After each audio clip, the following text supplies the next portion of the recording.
جو لوگ بہت کم پڑھے لکھے ہوتے ہیں جیسے تیسے تعویذ لکھنا سیکھ لیتے ہیں، ان کے پاس صبح سے لے کے شام تک حاجت مندوں کا میلہ لگا رہتا ہے۔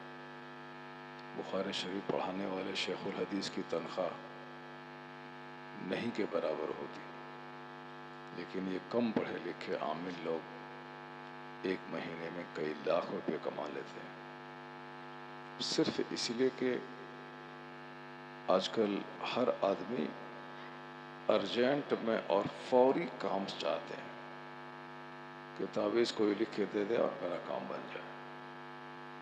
اور جھوٹ کا کاروبار بھی بہت بڑی تیزی سے ہو رہا ہے۔ بندہ کو تعویذ لکھ کے میں دیتا ہوں تو اس کو یقین نہیں ہوتا ہے، لیکن اگر جھوٹ بول دیں کہ تمہارے گھر میں خطرناک جادو کیا ہوا ہے اور کالا جادو ہے، گھر میں تمہارے 5 لوگ ہیں، 5 سال کے اندر میں سب لوگ مر جائیں گے، تمہارے گھر کو اجاڑنے کا پلان بنا دیا گیا ہے۔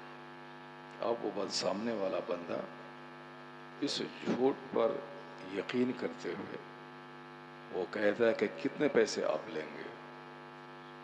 51,000 روپے دینا ہوگا۔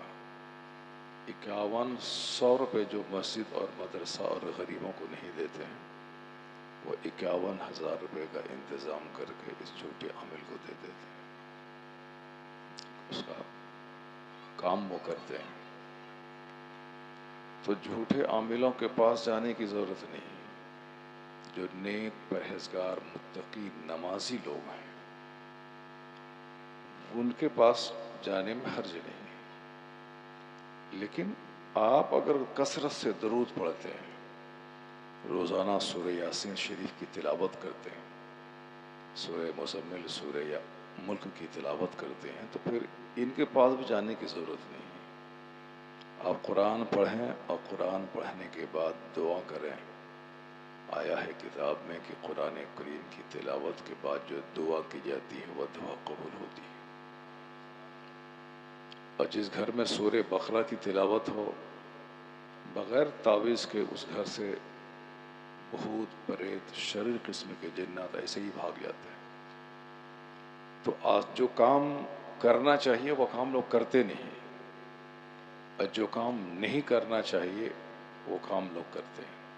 روزانہ 500 بار صلی اللہ علی محمد صلی اللہ علیہ وسلم، اس کو پابندی سے پڑھیے، پھر اس کی برکتیں آپ اپنی آنکھوں سے دیکھیں گے۔ آپ ایک بہت بڑے شیخ، بہت بڑے بزرگ علامہ جزولی رحمۃ اللہ علیہ، انہوں نے ایک کتاب لکھی ہے دلائل الخیرات شریف۔ قرآن شریف کے بعد سب سے زیادہ جس کتاب کی تلاوت ہوتی ہے وہ دلائل الخیرات شریف ہے۔ یہ کتاب ولی بنانے والی کتاب ہے۔ اس کتاب میں صرف درود شریف ہے۔ اس کتاب کو لکھنے اور جمع کرنے کا شوق کب پیدا ہوا، اس کا بھی ایک بڑا عجیب واقعہ ہے۔ علامہ جزولی بہت بڑے شیخ، بہت بڑے عالم کا نام ہے۔ کہتے ہیں کہ 800 سال ہو گئے ان کے انتقال کے، لیکن آج بھی ان کی قبر سے کستوری کی خوشبو آتی ہے، اور ان کے وصال کے 77 سال کے بعد جب ان کی لاش کو قبر سے نکالا گیا تھا تو لاش بالکل تر و تازہ تھی، اور ایسا لگ رہا تھا کہ جیسے آج ہی صبح ان کو دفن کیا گیا۔ لوگوں نے انگلی چہرے پر ڈال کے دیکھا تو جیسے زندہ آدمی کے چہرے پر انگلی ڈالنے سے خون ہٹ جاتا ہے، پھر انگلی ہٹا لیے جائیں تو خون واپس آ جاتا ہے، اس طرح سے علامہ جزولی کی لاش مبارک کے ساتھ ہوا۔ 77 سال کے بعد اب کثرت سے درود پڑھتے تھے وہ۔ 14 سال تک ایک لائبریری میں رہ کر انہوں نے اس کتاب کو ترتیب دیا۔ اور اس کے لکھنے کا شوق کیسے پیدا ہوا، ذرا اس کو ملاحظہ کیجیے آپ۔ ایک بار وہ سفر میں تھے، اور سفر میں نماز کا وقت جا رہا تھا، سامنے کنواں تھا مگر ڈول نہیں کہ پانی نکال سکے. پہلے زمانے میں آج سے 400-500 سال پہلے یہ چاپا کل تو تھا نہیں. چاپا کل بہت بڑی نعمت ہے. پہلے زمانے میں کنویں میں کوئی جانور گر گیا، کتا گر گیا تو اب پورا کنواں ناپاک ہے. لوگ کیسے پانی پئیں، اور پھر اس کے لیے اتنے ڈول پانی نکالنا ہوگا، پورے کنویں کا پانی صاف کرنا ہوگا. یہ سب بڑا مسئلہ تھا. فقہ کی کتاب میں پورا چیپٹر ہے کہ کون جانور گرے تو کتنا ڈول نکالنا ہے. 40 ڈول پانی، 200 ڈول پانی، اور کس کے مرنے کے بعد پھولنے اور پھٹنے کے بعد پورا پانی کیسے نکالنا ہے. اسی کنویں کے گڈھے کے برابر دوسرا گڈھا کرنا ہے، پھر سارا پانی اس میں ڈالنا ہے. بہت مشکل کا مسئلہ تھا. لیکن جب سے چاپا کل بنا ہینڈ پائپ، یہ ساری مشکلیں دور ہو گئی، بہت آسانیاں ہو گئی. پہلے کنویں کا دور تھا. دیکھا کہ سامنے کنواں ہے مگر بالٹی نہیں، اب پانی کیسے نکالیں، بے چین ہو گئے. چونکہ وہ عالم تھے، نیک تھے، بزرگ تھے، اللہ سے ڈرنے والے لوگ تھے. جو لوگ اللہ سے ڈرتے ہیں اس کے لیے نماز کا چھوٹ جانا اولاد کے مر جانے سے بڑی مصیبت ہے. ایک بزرگ کہتے ہیں کہ میری جماعت چھوٹ گئی، کوئی میرے پاس تعزیت کو نہیں آیا، جبکہ اگر میرا بیٹا مر جاتا تو سارا سماج میرے پاس آتا اور میری تعزیت کرتا. وہ کہتے ہیں کہ بیٹا کے مر جانے سے بڑی مصیبت ہے جماعت کا چھوٹ جانا. لوگ کھا رہے ہیں، پی رہے ہیں جیسے اس کو مرنا ہی نہیں ہے، مرنے کے بعد حساب کتاب دینا ہی نہیں ہے. بے نمازی کا چہرہ دیکھنے سے سینہ سخت ہو جاتا ہے، کافروں کا چہرہ دیکھنے سے ایمان کمزور ہو جاتا ہے، اجنبی عورتوں کا چہرہ دیکھنے سے عقل گھٹتی ہے، خواہشات بڑھتی ہیں. ابھی ہمارا جو فرینڈ سرکل ہے کیسے لوگوں کا ہے وہ سب کو معلوم ہے. 100 میں 99 لوگ بے نمازی ہوتے ہیں.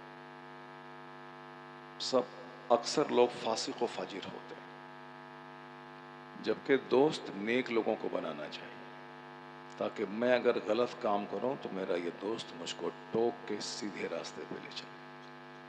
میں اگر نماز چھوڑوں تو یہ مجھ کو یاد دلائے، میں اگر سو جاؤں تو یہ مجھ کو جگا کے نماز پڑھوائے. چونکہ جس طرح زندہ رہنے کے لیے کھانا ضروری ہے، اسی طرح مسلمان بنے رہنے کے لیے نماز پڑھنا ضروری ہے. اگر آپ 3 دن نہیں کھائیں گے تو آپ مر جائیں گے. اسی طرح اگر آپ نے نماز نہیں پڑھی تو آپ کا مسلمان رہنا مشکل ہے.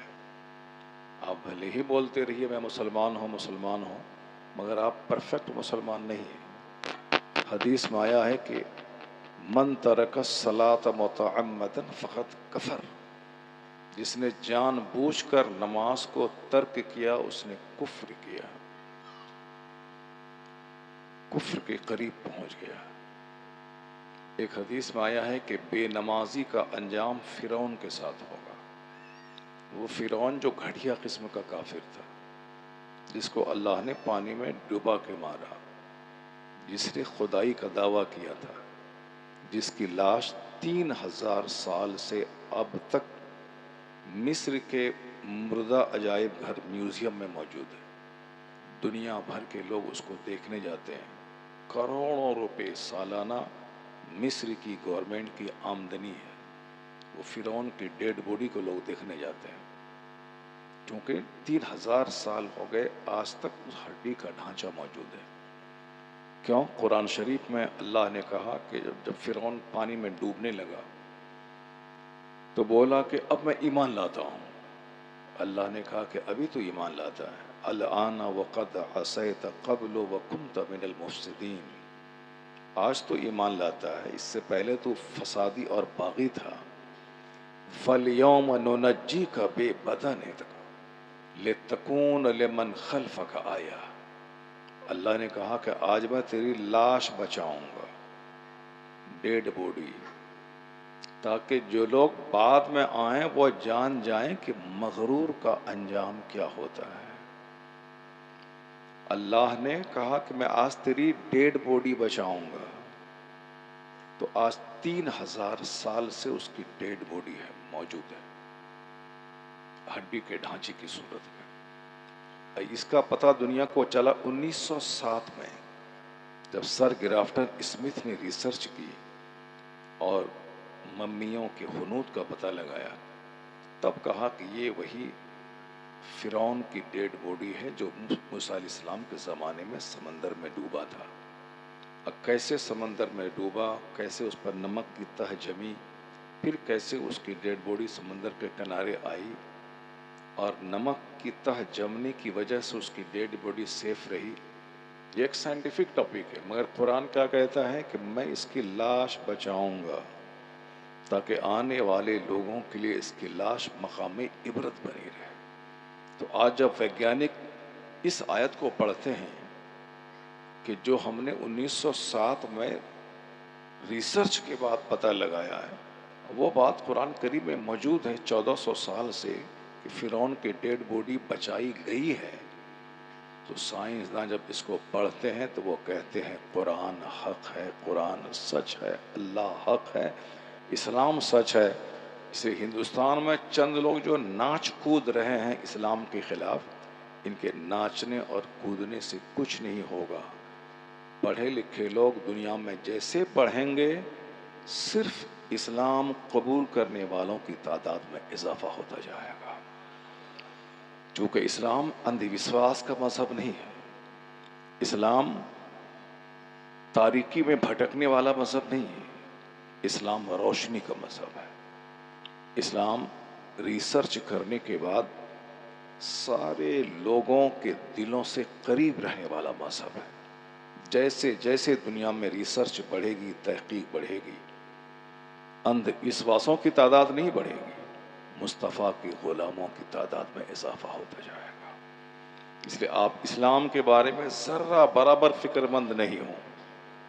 ہم اگر زنا کریں گے تو ہم پیڑیں گے، ہم اگر شراب پئیں گے تو ہمارا پھیپھڑا گلے گا، میں اگر سگریٹ پیوں گا مجھ کو کینسر ہوگا، میں اگر ماں باپ کی توہین کروں گا میرے بچے بڑھاپے میں مجھ کو لتم جتم کریں گے، میری توہین کریں گے۔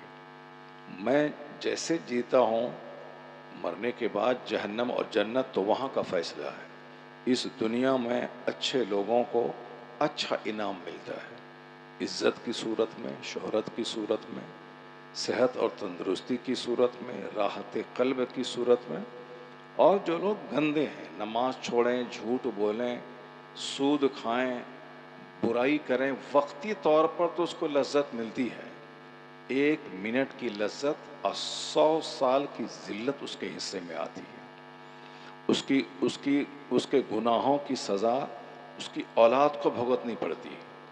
حرام طریقے سے سود کھا کے اگر میں پیسہ جمع کرتا ہوں، وہ پیسہ اگر بچوں کو میں کھلاتا ہوں، میرے بچے کبھی نیک طبیعت نہیں بنیں گے، کبھی میرے فرمانبردار نہیں ہوں گے، کبھی میری دولت کو ٹھہراؤ نہیں ہوگا، میری دولت میرے سماج کے ڈوم اور چمار کھائیں گے، ان کے بچے آنے والے 50 سال کے بعد در در کی ٹھوکریں کھا کے بھیک مانگیں گے۔ یہی ہوگا، چونکہ قرآن میں آیا ہے یمحق اللہ الربا ویربی الصدقات، جو اس دنیا کا پیدا کرنے والا خالق مالک اللہ ہے، وہ کہتا ہے اللہ سود کو مٹاتا ہے، صدقات کو بڑھاتا ہے۔